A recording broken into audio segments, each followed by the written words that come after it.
Hello mga beshies, andito kami sa Japanese restaurant. Dito kami magdi-dinner with our friends after kami nag-shopping. So ito yung nakikita namin, mga cats, fortune cats, tapos may pa-boat din sila at may geisha din doon, isa. Tapos may bulaklak na parang sa Japan na tree. So ang dami nilang mga collection na ganito. Ang tawag nila dito ay maniki, niko.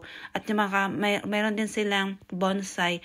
Gusto ko tong bonsai nila. I love bonsai. Mahilig kasi ako sa bonsai. Tapos ito yung mga iba pang collection. May naka-sunglass pa. Ang sarap nga magbulsa ng isa eh.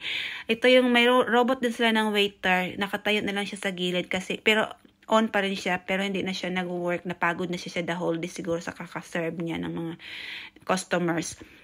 So, ito yung order ni Ninya na friend namin, sashimi na tuna, may pausok-usok pa. Tapos, ito yung order namin ni Dion, tempura.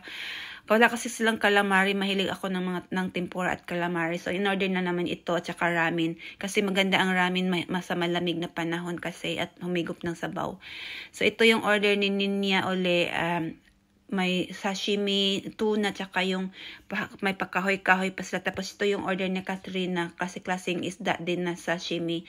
Tsaka may pausok na din sa bunganga ng isda at pakahoy. So, tapos yung isa sushi din in order ni Mayma. Yun lang guys. Bon appetit!